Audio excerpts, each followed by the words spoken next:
오늘 본문에는 백부장이 등장하죠. 로마의 군대는 한 개의 군단이 한 6천 명 정도로 구성되어 있고 한 군단을 600명씩 10개의 대로 나누고 다시 또 100명 단위로 쪼개서 그 100명을 지휘하는 사람을 백부장이라고 불렀습니다. 오늘 군대 조직에 비유하면 중대장 정도 되는 직위에 해당하는데 당시 군대가 그렇게 많은 숫자가 아니었다라는 걸 생각해 보면 지금의 중대장보다는 훨씬 더 중요한 위치였다라는 것이죠.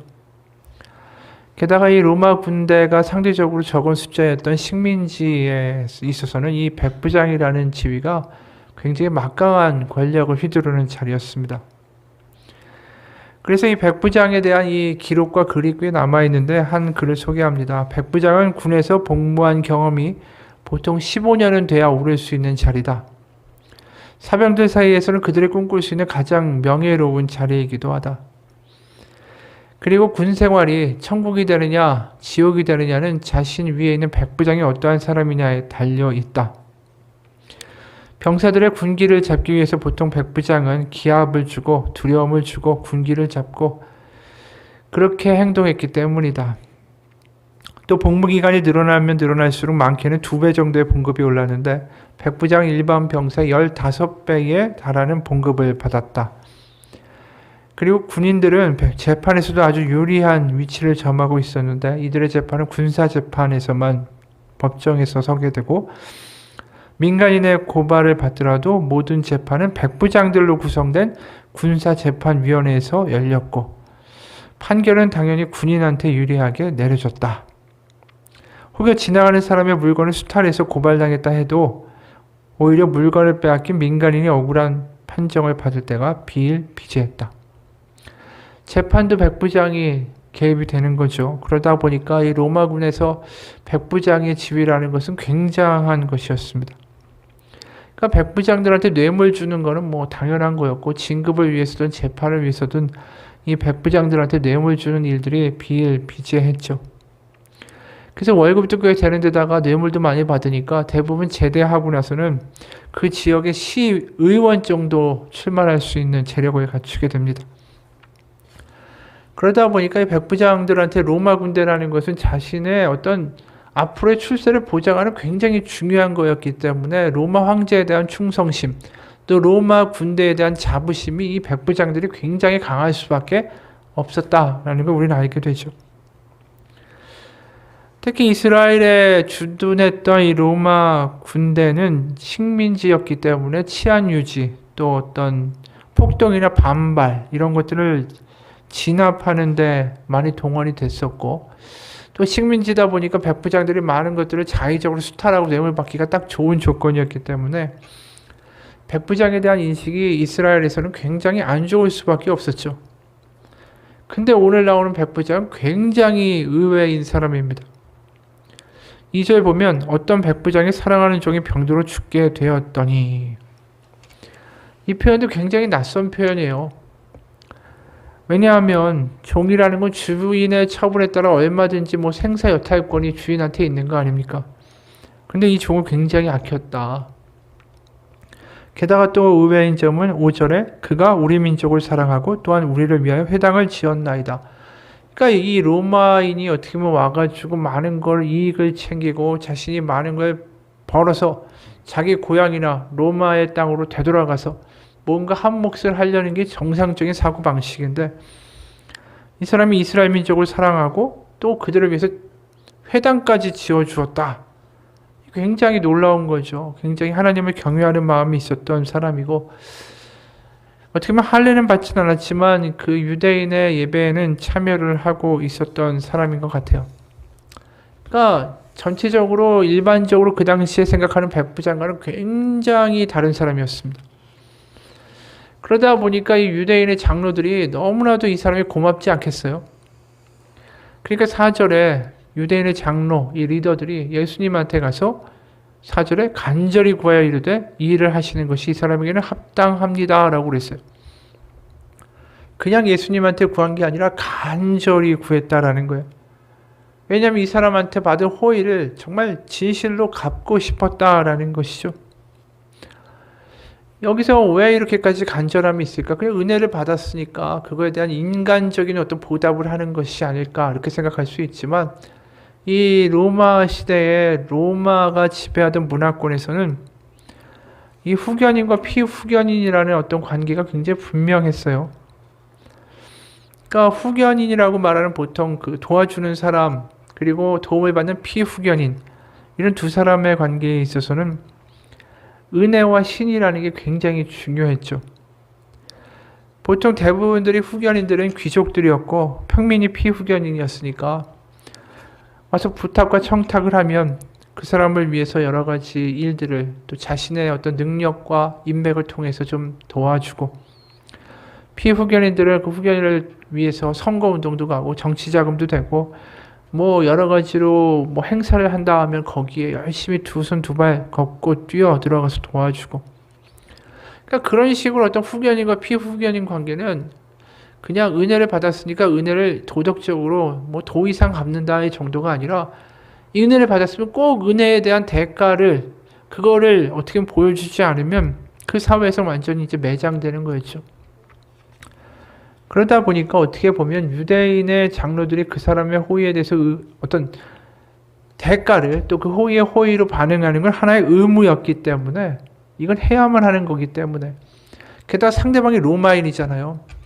그렇게 호의를 베풀었는데 그 호의에 대해서 뭉개다가는 자신들이 어떤 후환을 당할지 모르는 거 아닙니까? 그러니까 간절히 구했다라고 되어 있는데 이게 미완료형이에요. 그러니까 예수님이 반응하실 때까지 끈질기게 졸랐다라는 뜻이에요. 그래서 예수님이 이들의 부탁을 허락하세요. 그리고 길을 가시는데 황당한 일이 벌어지죠. 6절에서 8절입니다. 예수께서 함께 가실새 이에 그 집이 멀지 아니하여 백부장이 벗을 보내어 이르되 주여 수고하시지 마옵소서 내 집에 들어오심을 나는 감당하지 못하겠나이다. 그러므로 내가 주께 나아가기도 감당하지 못할 줄을 알았나이다. 말씀만 하사 내 아이를 낫게 하소서. 나도 남의 수하에 든 사람이요 내 아래에도 병사가 있으니 이더러 가라 하면 가고 저더러 오라 하면 오고 내 정도로 이것을 하라 하면 하나이다. 한마디로 뭐라고 이야기합니까? 예수님이 내 집에 오시는 것 내가 감당할 수가 없습니다. 내가 주님 앞에 나가는 것도 감당할 수가 없습니다. 그러니까 말씀만 하십시오. 말씀만 하면 나을 것입니다. 이 백부장이 하는 말 가운데 반복되는 단어가 있죠. 감당하지 못하겠습니다. 라는 말을 두 번 반복해요. 이 감당하다라는 단어는 악시오스라는 헬라어인데 이 단어가 여기서 이제 감당하다 이렇게 번역됐지만 아까 장로들이 예수님 앞에 나갔을 때 이 단어를 똑같이 사용하고 말했어요. 4절 후반부에 이 일을 하시는 것이 이 사람에게는 합당합니다. 그러니까 여기는 감당하다 위에는 합당하다라고 번역되는데 다 합당하다로 통일할 수 있다라는 거죠. 장로들은 이 사람 고쳐주는 게 합당한 겁니다. 그런데 이 백부장은 뭐라고 얘기했냐면 내가 주님을 내 집 모시는 게 합당하지 않습니다. 내가 주님 앞에 나가는 것도 합당치 않습니다. 이렇게 이야기하고 있다라는 거죠. 같은 단어를 쓰고 있는데 반대로 말하고 있다라는 걸 보게 돼요. 유대인 장로들은 가시는 게 합당합니다. 백부장은 오시는 것이 합당하지 않습니다. 이 뭔가 핀트가 안 맞고 있다라는 것이죠. 유대 장로들의 이야기한 걸 완전히 반대로 이야기하고 있어요. 지금 백부장이. 근데 여기서 복음이 무엇인가를 보여주고 있다라는 것이죠. 지금 아까 말한 대로 유대인 장로들의 세계관은 어떤 겁니까? 상호 호혜 관계. 그러니까 호의를 베풀었으니까 우리도 호의를 갚아야 되고 그래서 예수님도 그 호의의 응답으로 가셔야 됩니다. 그러니까 모든 관계들이 거래적인 거고 상호 호혜 관계에 서 있는 것으로 말을 합니다. 근데 이 백부장은 내가 베풀었으니까 예수님이 이렇게 오시는 것이 거래적으로 상호 호혜 관계에서 맞는 것이다 라고 말하지 않아요. 그러니까 예수님과 자신의 관계를 호의나 호혜 관계로 보는 것이 아니라 은혜 관계로 만든다라는 거죠. 이게 무슨 이야기냐 하면 내가 유대인들에게 베푼 호의도 있고 회당도 지어줬고 자격이 있으니까 예수님이 나에게 오셔서 이 일을 행하시는 것이 합당하다라고 주장하지 않는다라는 거예요. 그러니까 이 이야기는 뭐냐 하면 쉽게 말하면 내가 무슨 호의를 받을 근거가 있거나 내가 하나님께 예쁨을 받을 자격이 있다라는 생각이 없다라는 거예요. 그러니까 내가 이만큼 했으니까 하나님도 뭔가 보답을 주셔야지 이런 식의 생각이 없다라는 게 지금 분명해요. 보통 유대인들이 지금 거꾸로 이야기하잖아요. 은혜를 받았으니 은혜로 갚고. 뭔가 거래적인 관계로 이야기를 하는데 그게 지금 바리새인들의 가장 큰 문제 아닙니까? 하나님과도 거래관계처럼 이야기하는 거잖아요. 우리가 몇 번씩 본 누가복음 18장에 두 사람이 기도하러 올라가는데 하나는 바리새인이고 하나는 세리죠. 바리새인은 따로 서서 기도합니다. 하나님이여, 나는 다른 사람들 곧 토색 불이 간음을 하는 자들과 같지 않고 이 세리와도 같지 아니함을 감사하나이다. 난 일에 2번씩 금식하고 또 소득의 11조를 드리나이다 하고, 세리는 멀리 서서 감히 눈을 들어 하늘을 쳐다보지도 못하고 다만 가슴을 치며 이르되 하나님이여 불쌍히 여기소서 나는 죄인이로소이다 하였느니라. 내가 너에게 이르노니 이에 저 바리새인이 아니고 이 사람이 의롭다 하심을 받고 그의 집으로 내려갔느니라. 무릇 자신을 높이는 자는 낮아지고 자기를 낮추는 자는 높아지리라 하시니라. 지금 이 세리와 같은 반응을 백부장이 하고 있다는 게 놀라운 거예요. 세리는 그 당시에 자기가 죄인이라는 걸 너무나도 잘 알았어요. 내가 하나님의 은혜를 받을 만한 자격이 없다라는 것을 뼛속 깊이 이미 고백하고 알고 살아가고 있었어요. 난 하나님께 예쁨을 받을 만한 자격이 없습니다. 이렇게 고백하고 있다라는 거죠. 근데 지금 이 고백이 백부장에서 나왔다는 건 굉장히 놀라운 거예요. 백부장이 주님 오시는 걸 제가 감당하지 못합니다. 저는 주님이 오시는 것을 감당할 만한 그런 깜냥이나 자격이 되지 않습니다. 하나님의 은혜와 예쁨을 받을 만한 근거가 없습니다. 이렇게 얘기하고 있다라는 거예요. 이미 이런 말을 한 사람이 한 사람 또 있죠. 베드로. 5장 8절 시몬 베드로가 이를 보고 예수의 무릎 아래에 엎드려 이르되 주여 나를 떠나소서 나는 죄인이로소이다 하니. 이게 뭐예요? 주님, 제가 합당치 않습니다. 제가 감당할 수 없습니다. 주님, 죄인입니다. 저를 떠나십시오. 이렇게 이야기하고 있는 베드로의 모습이 지금 이 백부장의 모습에 겹쳐 보인다라는 거죠. 행위나 자격이 아니라 오직 은혜와 긍휼로 우리가 구원을 얻는다. 은혜를 입는다. 이 사실을 지금 백부장은 분명하게 보여주는 거예요. 그리고 6절에 뭐라고 합니까? 백부장이 벗들을 보내 이르되 주여 수고하시지 마옵소서. 우리가 본 것처럼 베드로처럼 이 사람이 뭐 세상에 아쉬운 게 있어요. 백부장인데 돈도 많고 식민지에서 뭐 얼마나 막강한 고난을 휘두를 수 있는 사람입니까? 유대인도 아니고. 근데 그 사람 입에서 예수님을 뭐라고 부르죠? 주여라고 불러요. 사실 이 사람의 입에서는 다 충격적인 발언만 연속으로 쏟아져 나옵니다. 백부장에게 주는 누굴까요? 황제뿐이죠. 로마에서 황제는 숭배의 대상입니다. 황제는 신에 가깝죠. 로마의 식민지에서 백부장이 황제도 아니고 뭐 양보해서 총독도 아니고 누군가를 주라고 부른다.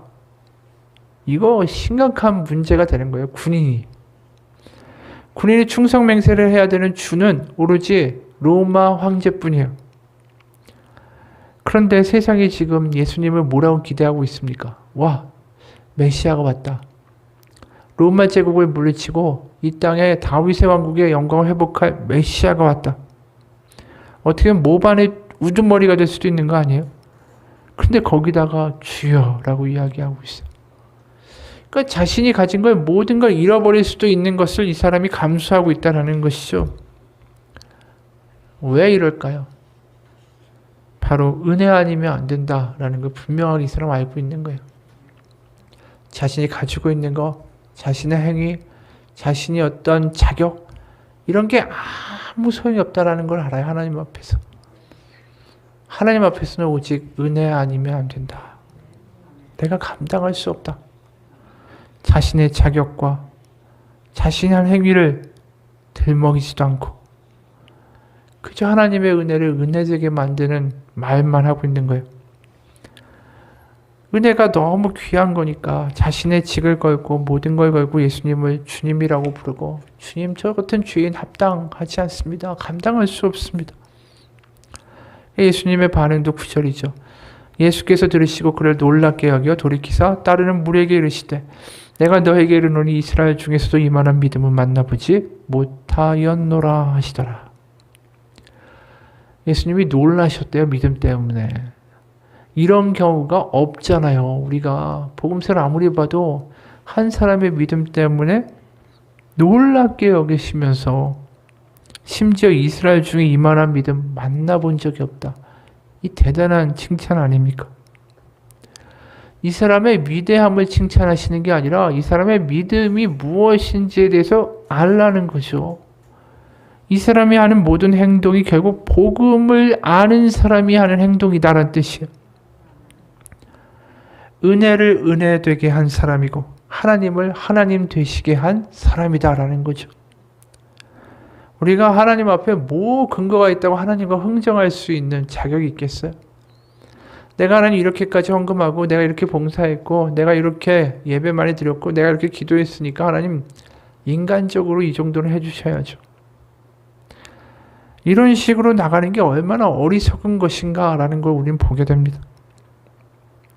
다시 말해서 회당을 지어주었다. 우리말로 바꿔하면 교회 지었다는 거 아니에요?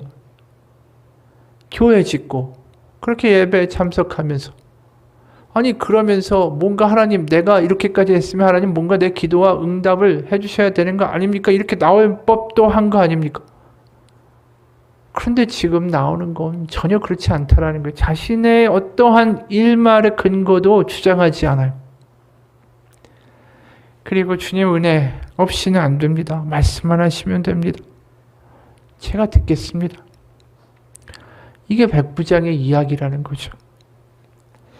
앤드류 머레이라는 분이 쓴 주님은 나에게 완전한 순종을 요구하신다라는 책이 있어요. 거기에 이런 내용이 나옵니다.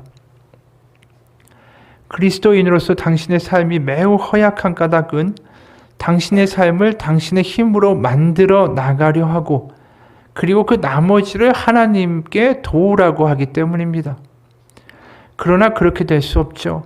당신에게는 하나님의 전능하신 능력이 부분적으로 필요한 게 아니라 통째로 필요하기 때문입니다. 우리는 아무것도 아닌 사람, 그래서 아무것도 할 수 없는 사람처럼 되어야 합니다. 당신은 아무것도 아닌 사람이라는 단어에 담긴 그 풍성함과 그 복됨을 알고 있습니까? 내가 하나님 앞에서 아무것도 아닌 사람이 되지 못하면 하나님은 내게 모든 것이 될 수 없습니다. 그러나 내가 아무것도 아닌 사람이 되면 하나님은 나의 모든 것이 되실 수 있습니다. 더 높은 삶이란 바로 이것, 하나님 앞에서 아무것도 아닌 사람이 되는 것입니다. 그리스도인들은 자신들에게 하나님의 능력이 약간만 필요한 것이 아니다라는 사실을 뼈저리게 깨닫는 법을 배워야 합니다. 그리스도인들이 올바로 서서 그리스도인답게 살려면 하나님의 전능하신 능력이 온전히 통째로 필요합니다. 이는 하나님의 능력을 약간만 빌리고 나머지는 당신의 힘으로 하려고 한다면 하나님은 당신 안에서 전능하신 능력으로 역사하시지 않는다라는 뜻입니다. 그렇죠. 은혜를 은혜되게 하는 것. 참 대단한 말 아닙니까? 내가 하나님 앞에서 아무것도 아닌 사람이 되지 못하면 하나님은 내게 모든 것이 되실 수 없다. 어느 형제의 고백이에요. 이 NGO 단체에서 일을 하는데 아프리카 현지에 선교 활동을 하기 위해서 이제 거기에 먼저 파견됐습니다. 그래서 아프리카의 두 마을에서 사역하게 됐는데 하나는 케냐, 하나는 에티오피아에 있었대요. 케냐에서 한 사역은 하루 통근 4시간이 넘는 그런 선생님들이 학교에서 너무 힘드니까 학교 기숙사를 지어주는 일이고 또 새로운 정수 시스템을 마을에 놓는 일을 했답니다. 에티오피아에서는 그 마을에 학교를 지어주는 일을 했어요. 일을 하니까 그 동네 사람들의 삶의 질이 좀 달라지죠. 그런데 인생이 뭔가 확 바뀌는 어떤 그런 드라마틱한 변화는 목격할 수가 없었대요. 사실 그 많은 사람들이 그런 오지에 가게 되면 선교를 하면서 기대한대요. 마치 모세가 불붙은 딸기나무라는 놀라운 기적을 경험한 것처럼 뭔가 그런 화끈한 경험이 있지 않을까 기대하는데 막상 가서 해야 되는 일은 먼지가 가득한 차량을 타고 구덩이를 파고 돌을 치우고 잡초를 뽑고 빵과 바나나만으로 끼니를 며칠씩 때우고 장렬하는 태양 밑에서 말이 통하지 않는 아이들하고 놀아주는 일뿐이더라는 거예요. 그러면 사실 이런 일을 꼭 아프리카까지 와서 내가 해야 되나는 생각도 들었대요. 게다가 자신이 일한 마을 중에 한 곳은 자신 일행들이 떠난 후에 이 공격을 받아서 이웃 부족이 모든 값나가는 가축과 약품, 물품을 다 약탈해 가버렸습니다. 그러니까 이런 일이 닥치니까 낙담이 되는 거예요. 사람들은 확 변하지도 않고 갑자기 뭐 이웃 마을에서 와서 기껏 쌓아놓은 거 싹 다 약탈해 가고 이 마음에 너무 충격이더라는 거죠. 왜 우리가 이런 일을 계속해야 되나 머릿속에서 의문이 전혀 떠나지 않았습니다. 왜 내가 좋은 직장을 때려치고 여기 와서 불확실성이 가득한 이런 땅에서 별로 변화도 없는데 왜 내 인생을 이렇게 바쳐야 하는가? 두려움과 낙담이 몰려오기 시작했습니다. 하는 일의 결과와 결실이 보이지 않고 너무나도 낙담되더라는 거예요. 근데 오히려 그때 깨달은 게 있대요. 내가 할 일은 결과를 만들어내는 게 아니라 하나님을 믿기만 하는 거구나. 일은 하나님이 하시는 일이구나. 내가 하려고 하고 내가 모든 것의 결말을 만들어내고자 했기에 내가 실망했구나. 오늘 이 상황 가운데 그분이 고백하게 된 게 뭐냐면 나는 하나님이 아닙니다. 저는 제 자리에서 이 일을 하는 것으로 족합니다. 하나님이 하실 것입니다. 내가 할 것은 믿는 일뿐입니다. 이게 이분의 고백이 된 거예요. 오히려 무능력해지니까 하나님 밖에는 바라볼 데가 없더라는 거죠. 그리고 그 다음에 무슨 일이 일어나든 간에 이분은 나중에 고백하게 될 거예요. 우리가 한 게 아니라 우린 단 하나도 한 게 없고 이 모든 걸 하나님이 하셨습니다. 라고 고백하게 되겠죠. 여러분, 우리가 계속 보면서 뭘 보게 됩니까? 우리의 무능함이 문제가 아니라는 거예요.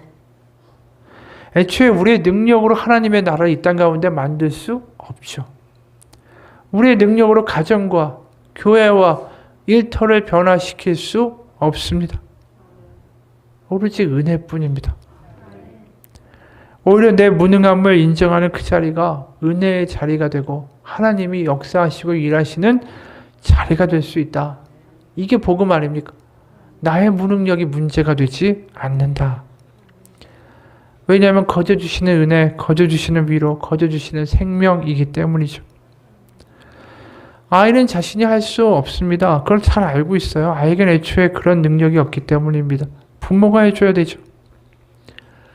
부모가 있다는 것을 믿는 아이들은 자신이 무능해도 씩씩해요. 왜? 뒤에 엄마 아빠가 있으니까.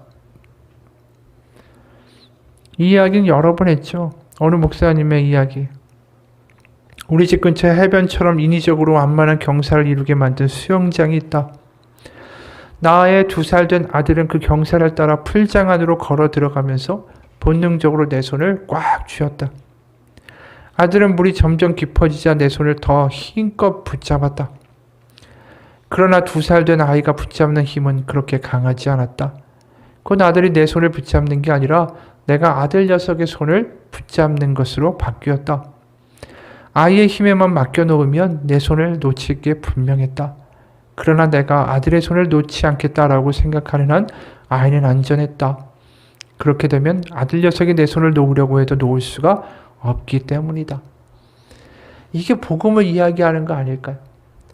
이 어린아이가 무슨 힘이 있고 능력이 있겠어요. 그래도 그 아빠의 손 잡겠다고 내밀 거 그거 하나가 믿음 아닌가요?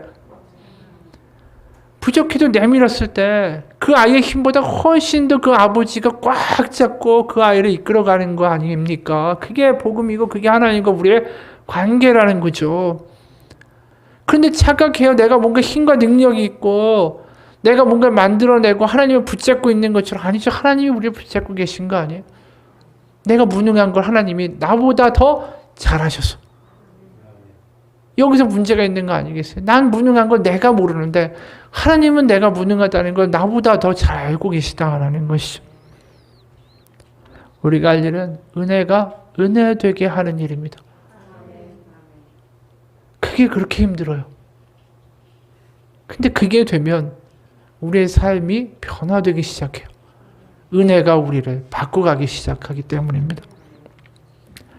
우리가 누가복음 15장의 탕자의 비유를 여러 번 들었습니다. 둘째 아들 얼마나 엉망이에요. 살아있는 아버지한테 아버지 죽은 셈 칠 테니까 유산 미리 띄워달라고. 그리고 우리 익히 아는 것처럼 외국에 가서 호랑방탕하게 다 써버렸죠. 그리고 돼지 요리에서 돼지밥이나 뺏어 먹으려고 하다가 쫓겨나가지고 결국 집으로 돌아가는데 그걸 아버지가 환대하지 않습니까? 근데 그가 이런 고백을 해요. 누가복음 15장 17부터 19절. 누가복음 15장 17부터 19절입니다. 이에 스스로 돌이켜 이르되 내 아버지에게는 양식이 풍족한 품꾼이 얼마나 많은가? 나는 여기서 주려 죽는구나. 내가 일어나 아버지께 가서 이르기를 아버지 내가 하늘과 아버지께 죄를 지었사오니 지금부터는 아버지의 아들이라 일컬음을 감당하지 못하겠나이다.